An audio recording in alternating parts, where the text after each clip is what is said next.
बोलो सदगुरु भगवान की जय।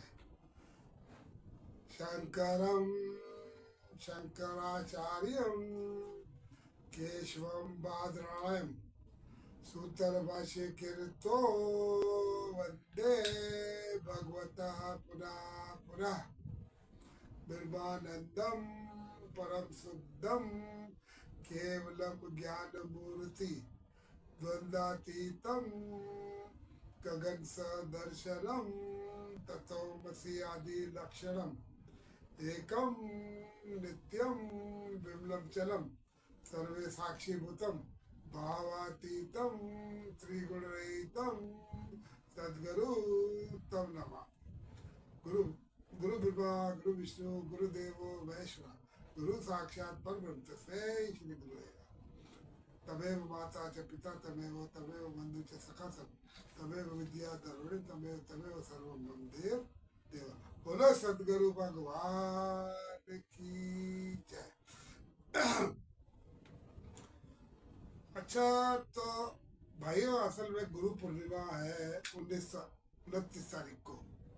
तो हम लोग कल जो है गुरु पूर्णिमा पे थोड़ा सा कुछ बोलेंगे, ठीक है। आज हम वही उपनिषद का ही बोलते हैं। तो कल उपनिषद नहीं बोलेंगे और गुरु पूर्णिमा पे गुरु की महिमा करेंगे। गुरु पूर्णिमा पे तो नहीं बोल सकते, मुझे आता ही नहीं, क्या नहीं आता, उसके महिमा अपरंपार है, तो उसके ऊपर शायद। अच्छा, अब हम आज मुंडक उपनिषद का 7वां श्लोक, प्रथम मुंडक और प्रथम खंड का 7वां श्लोक है।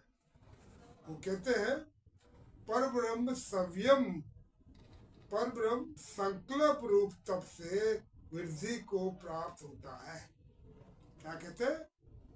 पर ब्रह्म जो परमात्मा, संकल्प करो उसको, संकल्प करते ही जो ना आपका तप शुरू हो जाता है, आपका तप बढ़ता जाएगा, उसका संकल्प तो आप करो, ऐसा कह रहा है। वृद्धि को प्राप्त होता है, उससे आपकी यानी कि तप बढ़ता चला जाएगा। उससे अन्न उत्पन्न होता है और अन्न से क्रमशः यानी कि तरतीबवार, क्रमशः मतलब तरतीबवार, तरतीब से प्राण, मन, सत्य, सत्य मतलब 5 महाभूत, समस्त लोक और कर्म तथा कर्मों से ही उसके सुख दुख रूपी फल उत्पन्न होते हैं। अब यहाँ पे क्योंकि मुंडक उपनिषद है, वो निराकार जो है वो साकार रूप होने जा रहा है। तो आप उसका संकल्प जब करोगे तो तप, तप कहते मेहनत को, यानी कि उसकी तरफ ही अपना रुझान रखना। तप के मीनिंग्स जो है वो ऐसे है कि एकाग्रचित से एक उसका ही स्मरण हो, उसी को तप कहते हैं।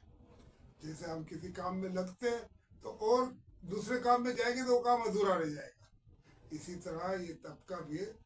अच्छा, तप का तो भोले बाबा भी खूब कहते हैं, शब्द अहिंसा सत्य भाषण चाहना है तो सर्व का, सच्चा ये तप नहीं, ये तप सुखाना देह का।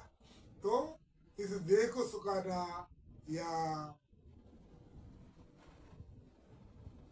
मौज मस्ती में रहना, इसको तप नहीं कहते हैं, या तप कहते हैं इस यानी कि उपवास रहने के अपने शरीर कम कर दो, नहीं, ऐसी बात नहीं।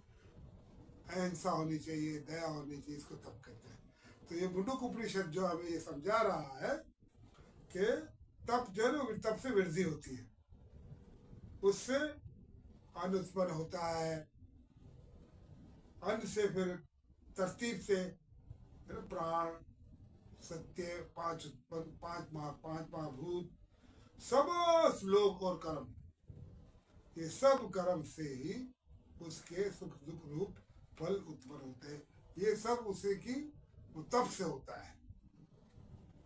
वृद्धि को तप आपने किया, हाँ, ईश्वर की इच्छा से माया उत्पन्न, माया से 3 गुण, 3 गुण 5 महाभूत सूक्ष्म भूत या 25 भूत या सूक्ष्म भूत, भूतों की 25 प्रकृति, इसको तप कहते था।